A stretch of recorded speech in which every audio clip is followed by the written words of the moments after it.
지금 대한민국 한국교회의 가장 큰 문제가 뭐냐면요, 젊은 청년들이 사라지는 게 아니라 30, 40대 젊은 사람들이 사라지고 있다는 거예요. 제일 크게 지금 심각하게 지금 대두되고 있는 문제가 청년들 문제가 아니라 30, 40대 식구들이 교회에서 사라지고 있다는 거예요. 기도하시기 바랍니다. 오늘은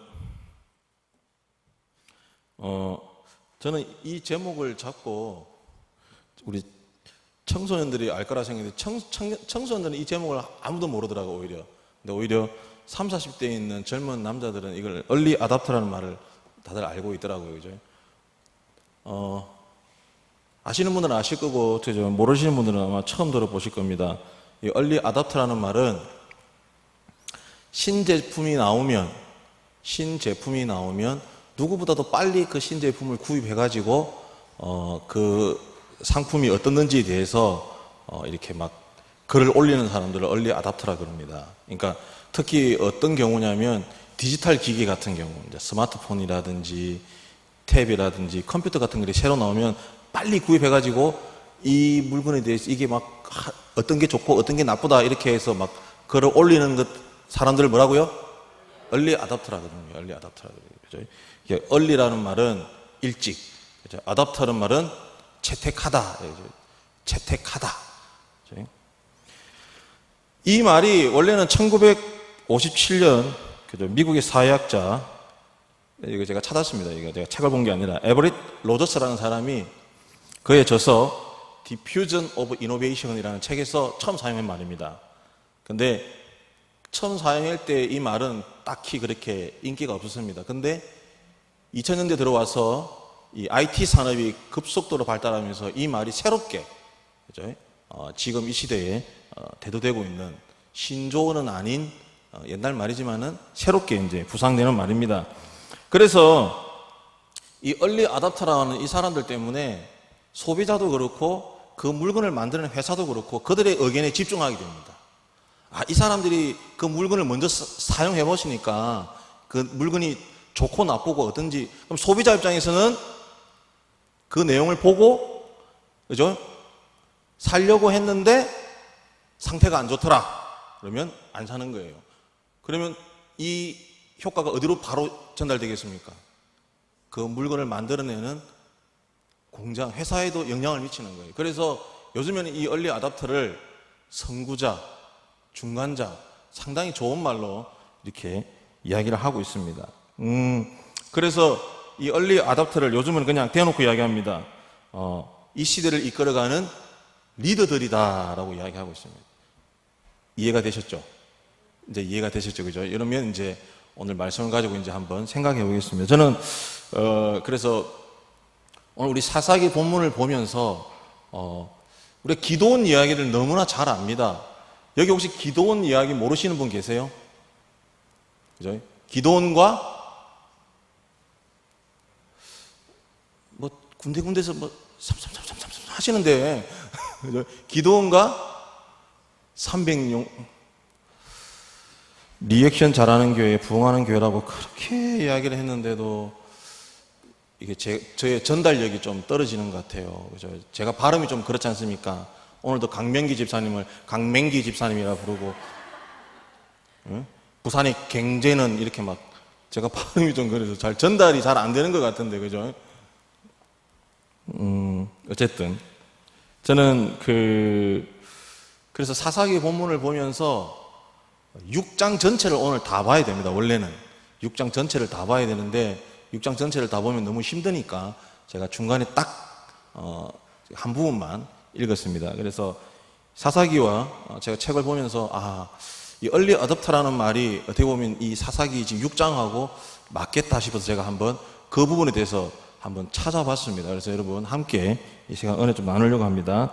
쉽게 이야기하면 이 얼리 어댑터라는 사람들은 이 시대의 리더자이고, 소위 말해서 이 시대에 제가 이번 주에 그 시간이라는 개념이 저에게 참 큰 충격으로 다가왔습니다. 그죠?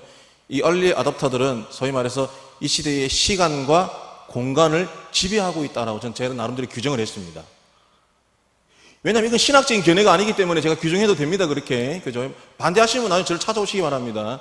논리적으로 찾아오시기 바랍니다. 그냥 와가지고 무조건 삿대질 하지 마시고. 저는 이 얼리 어답터를 이 시대의 시간과 공간을 지배하는 사람이다 라고 제 나름대로 규정을 했습니다. 그러면서 지금 우리 한국 교회의 모습과 우리들의 모습을 한번 보았습니다. 지금 우리 한국 교회와 우리들의 모습을 바라봤을 때 우리는 좀 어떻습니까? 이 시대와 이 시대의 시간과 공간을 지배하고 있는가? 그렇죠? 지배는커녕 우리들의 모습은 참 안타깝다라는 것입니다. 그래서 이제부터 우리가 사사기 본문을 다시 한번 더 우리가 생각해 보겠습니다. 사사기의 본문에 오늘 6장에 나오는 기드온이라는 사람은 6장에 처음 등장을 하게 됩니다. 등장하면서 사사기서는 기드온을 갖다가 멋있는 사람으로 이야기하는 것이 아니라 아주 볼품없는 사람으로 소개를 하고 있다는 것입니다. 기드온뿐만 아니라 이스라엘 민족 전체가 상태가 상당히 안 좋습니다. 미디안이라는 족속에 의해서 그들은 정말 힘들고 어떤 어려운 상황들을 맞이하고 있다는 것입니다. 6장 2절을 한번 우리가 보도록 하겠습니다. 6장 2절. 6장 2절에 보면 이렇게 기록되어 있습니다. 미디안의 손이 이스라엘을 이긴지라 이스라엘 자손이 미디안으로 말미암아 산에서 웅덩이와 굴과 산성을 자기들을 위하여 만들었다라고 이야기하고 있습니다. 미디안 때문에 이스라엘 민족이 지금 어떻게 하고 있습니까? 자기들의 집을 다 버리고 어디로 도망갔습니까? 산으로 도망가서 뭘 만들었어요? 굴을 파고 거기 숨어 살았다는 거예요. 거기 숨어 살았다는 거예요. 그리고 6장 11절 오늘 우리가 읽었던 본문인데 기드온이 밀을 타작해야 되는데 그 밀 타작을 어디서 하고 있습니까? 어디서 하고 있어요? 포도주 털에서 타작하고 있다는 거예요. 이것도 밀 타작은 우리가 어디서 보통 해야 됩니까? 바람이 많이 불고 아주 이렇게 낮에 넓은 광장에서 해야 되는데 숨어서 하고 있다는 것입니다. 그리고 6장 27절에 보면 정말 이 시대를 대표하는 압권의 말씀 한마디가 나옵니다. 6장 27절 우리 다 같이 한번 읽어보도록 하겠습니다. 시작.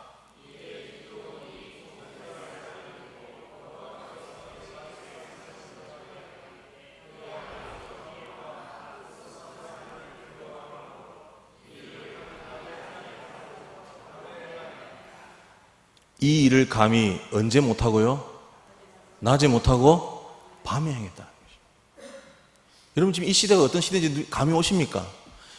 6장 27절은요 하나님께서 기드온에게 이렇게 하라 그랬을 때 기드온이 그 일을 따라했던 것입니다. 그런데 누구를 두려워합니까? 미디안 족속을 두려워하는 것이 아니라 자기와 함께 살고 있는 그 사람들, 그 성읍들 사람들을 무서워가지고 낮에 못하고 언제? 밤에 행했다는 것입니다. 낮에 행하지 못하고 밤에 했다라는 표현을 딱 듣는 순간 성경 말씀이 생각나게 됩니다. 오늘 오전에도 본문에 나왔던 말씀입니다. 데살로니가전서 5장 5절 8절에 보면 너희는 다 빛의 아들이요 낮의 아들이라 우리가 밤이나 어두움에 속하지 아니하나니 우리는 낮에 속하였으니 정신을 차리고 믿음과 사랑의 호신경을 붙이고 구원의 소망에 투구를 쓰자. 우리는 어디에 속해져 있다고요? 우리는 낮에 속해진 사람이에요. 우리는 빛의 아들입니다. 그런데 지금 기도는 어떻게 하고 있습니까? 그 일을 밤에 행했다는 것입니다. 저는 이 본문을 보는 순간 바로 이 이스라엘 민족, 아니 지금 이스라엘 사는 우리도 어떻게 해요? 우리는 하나님의 자녀로서 낮의 자녀입니다. 빛의 자녀입니다. 그런데 모든 시간과 공간을 다 뺏겨버렸다는 것입니다. 전부 다 뺏겨버렸다는 거예요. 그래서 오늘 사사기 6장을 통해서 이 사사기는 우리에게 강력한 메시지를 전달하고 있는 것입니다. 이 온 우주와 역사의 주인은 누구이십니까? 하나님이시라는 것입니다. 시간과 공간을 모두 우리에게 허락하시고 시간과 공간을 인도하시는 분 누구시라고요? 하나님이시라는 것입니다. 지금 우리에게 던지는 메시지는 무엇입니까? 당신은 지금 시간을 지배하고 있습니까? 당신은 지금 공간을 지배하고 있습니까? 최종적으로 다시 한번 더 마지막 질문은 뭡니까? 당신은 하나님을 주인으로 섬기고 있습니까? 라는 강력한 메시지를 지금 우리에게 던지고 있다는 것입니다. 다시 요즘 시대를 이해한다면 당신은 하나님의 종으로서 하나님의 영적 종으로서 이 시대의 얼리 어답터로서 살아가고 있습니까? 라고 물어보는 거 있는 거예요.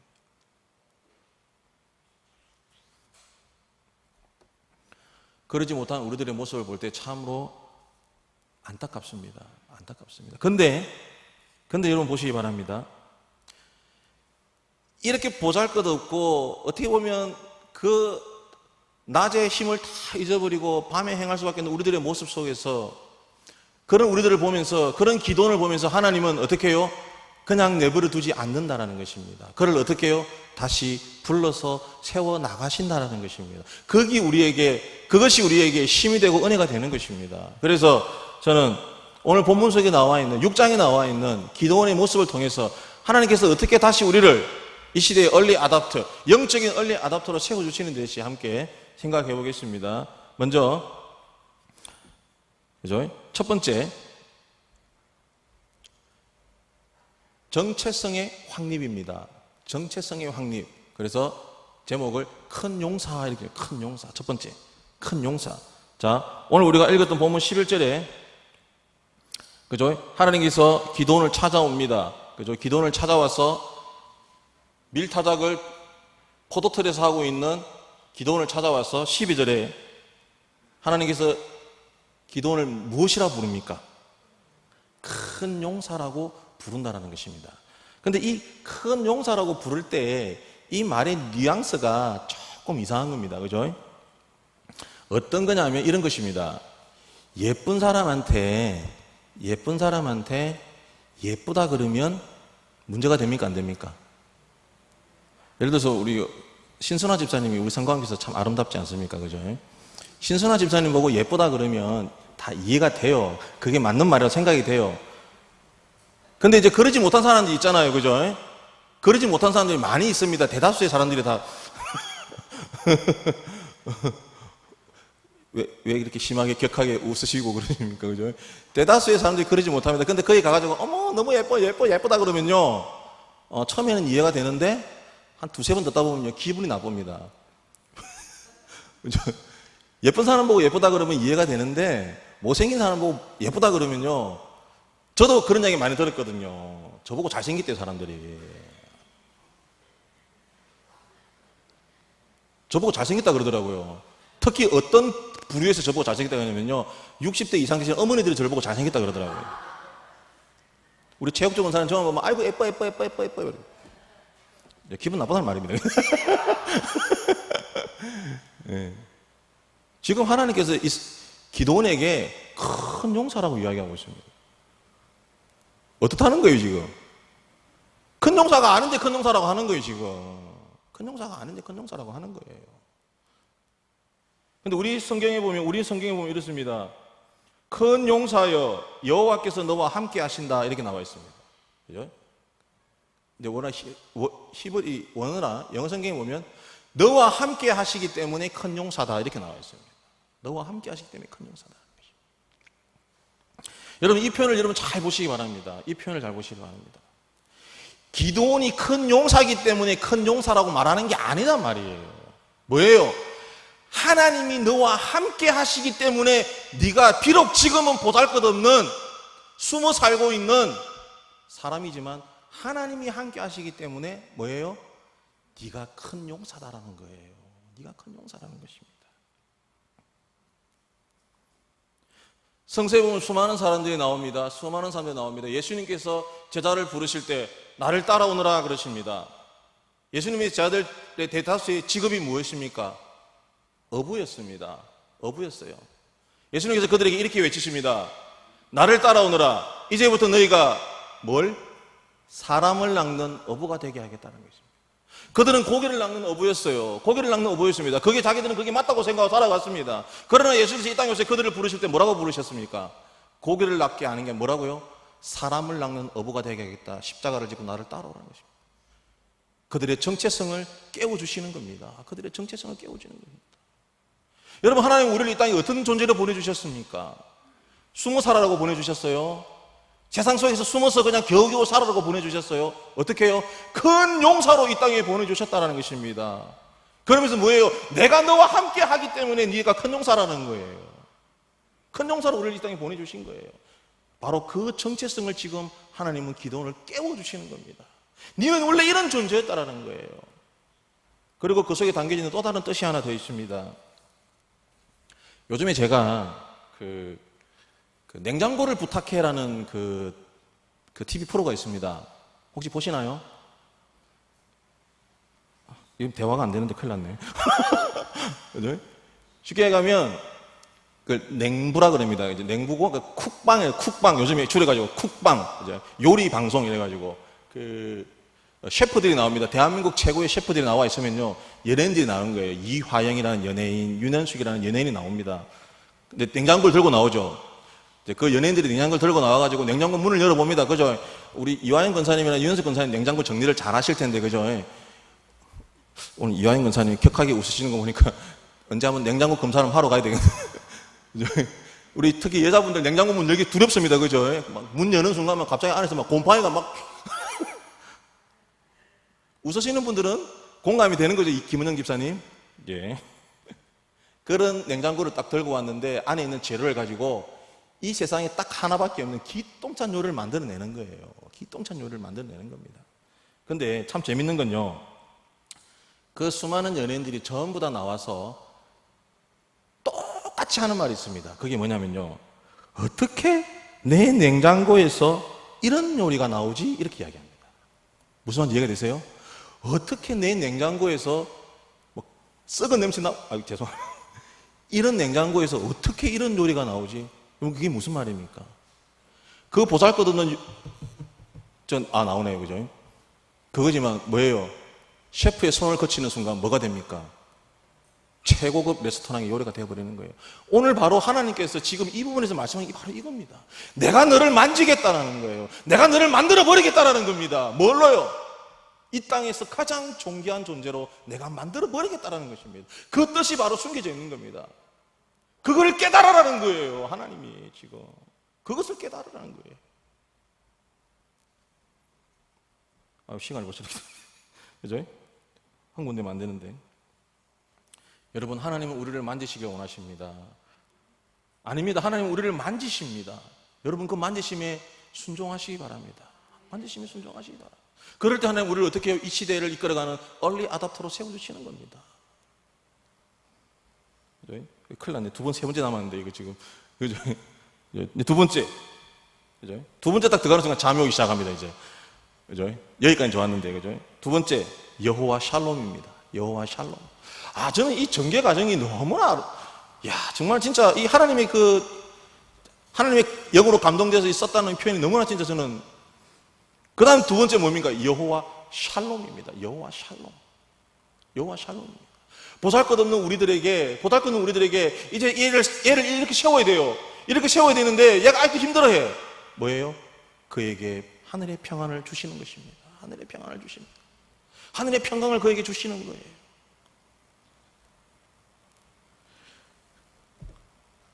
제가 상당히 줄여버리겠습니다. 이사야 26장 3절에 보면 이렇게 기록되어 있습니다.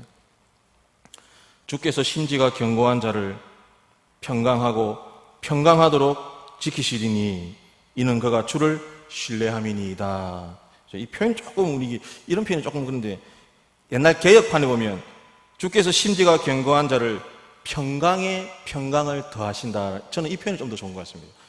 평강하고 평강하도록보다는 평강에 평강을 더하신다. 이 표현은 좀 더 괜찮지 않습니까? 그죠? 혹시 이것도 싫으시면 나중에 저한테 오시면 그죠? 쉽게 얘기하면 기도원이 하나님의 사자 여호와의 사자를 만난 거예요. 그래서 여호와의 사자를 만나는 순간 자기는 죽는다라고 생각한 거예요. 구약에 보면 하나님의 만남이 어떻게 돼요? 죽는다고 돼 있어요. 제사장들이 지성소에 들어갑니다. 1년에 한 번씩 들어갑니다. 들어갔다가 잘못해서 죽어 나오는 수가 있어요. 제사장이 그 안에 죽었다고 일반 사람들이 지성소에 들어가면 어떻게 됩니까? 그도 죽어버리는 거예요. 그래서 실제로 구약의 그런 어떤 역사적인 전성에 보면 제사장이 들어갈 때 손에 방울을 차고 들어간답니다. 방울을 차고 들어가고 그 다음에 줄을 묶어서 들어간답니다.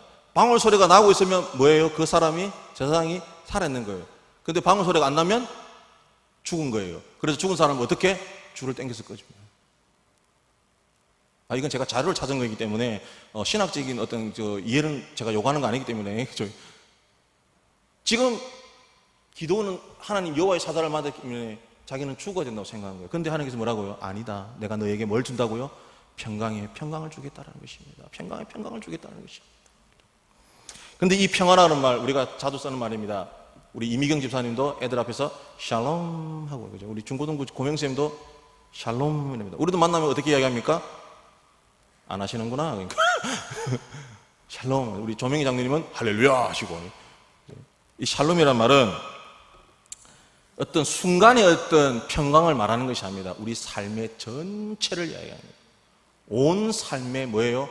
평강을 주시겠다. 근데 이사야 27장에 보니까 심지가 견고한 자라는 말이 나옵니다. 심지가 견고한 자. 저는 이 부분에서 뭔 생각을 했냐면, 여러분, 하나님께서 우리에게 평강을 주실 때요, 하나님께서 우리에게 평강을 주신다라고 하는 것은 저는 그렇게 생각합니다. 저는 이 부분을 분별력으로 바라봤습니다. 분별력.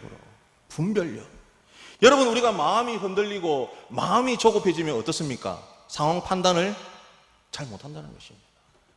그죠? 상황 판단이 안 됩니다. 상황 판단이 안 되는 거예요. 근데 내 마음속에 평강이 있고 평화가 있으면요, 분별력이 생깁니다.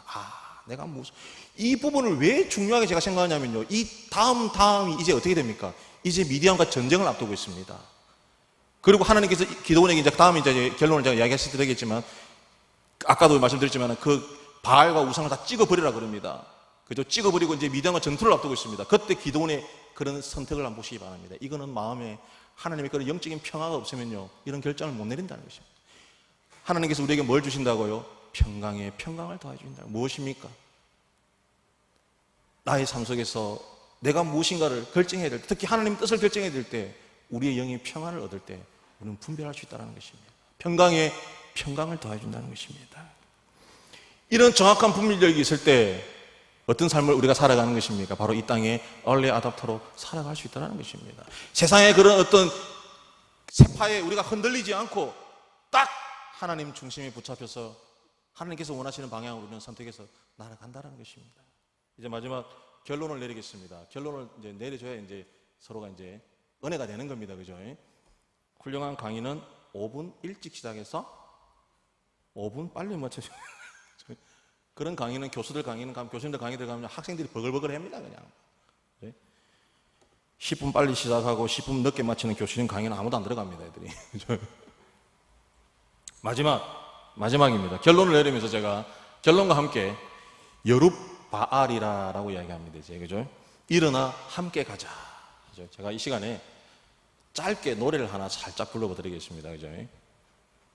긴장하지 마시고, 그죠? 일어나 함께 가자. 그죠? 나의 사랑,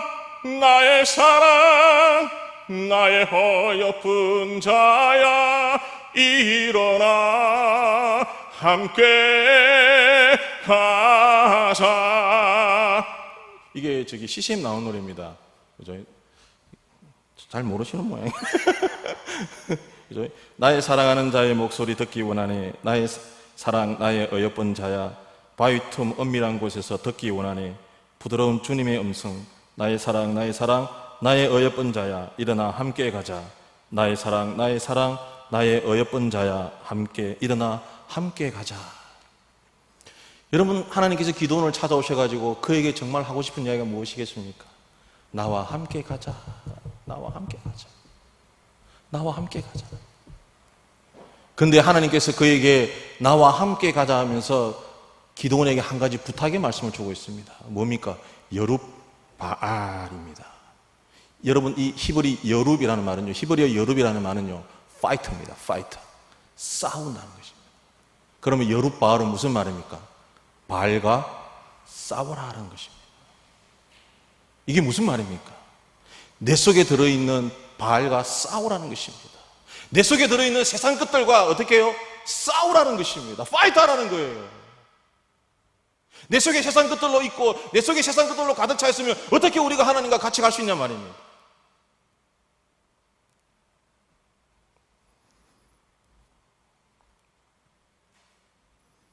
오늘 6장 25절 26절에 보면 이렇게 기록되어 있습니다. 그날 밤에 여호와께서 기드온에게 이르시되 내 아버지에게 있는 수소 곧 7년 된 둘째 수소를 끌어오고, 이렇게 나와 있습니다. 7년 된 수소까지는 이해됩니다. 근데 둘째 수소라는 말을 쓰고 있습니다. 찾아보니까 이 둘째에 대한 말이 의미가 상당히 없고, 근데 이 70인역, 그죠? 셉트가이 그 성경에 보면 이렇게 표현되어 있습니다. 이 둘째 수소를 살찐 수소, 완벽한 수소라는 표현이 되어 있습니다. 저는 제가 찾아본 정도는 여기까지입니다. 그죠? 이 무슨 말입니까? 하나님께서 여룻바알과 이름 지어서 내 속에 있는 바알과 싸우라는 것입니다. 내 속에 있는 바알과 내 속에 있는 세상과 싸워서 어떻게 하라는 거예요? 살찐 수소, 완전한 수소가 되라는 것입니다. 그것을 어떻게 해요? 하나님께 바치라는 것입니다. 하나님께 바치라는 거예요. 하나님은 지금 기도원에게 너가 지금 이 땅에 온 이유는 큰 용사로 왔다라는 겁니다. 내가 너에게 평강에 평강을 더하겠고 내가 너를 어떻게 해요? 내가 너와 함께 가자, 나와 함께 가자라고 말씀하시면서 하나님께서 기도원에게 마지막으로 하신 말씀이 뭐예요? 네 속에 있는 바알과 싸우라는 것입니다. 네 속에 있는 바알과 싸우라는 거예요.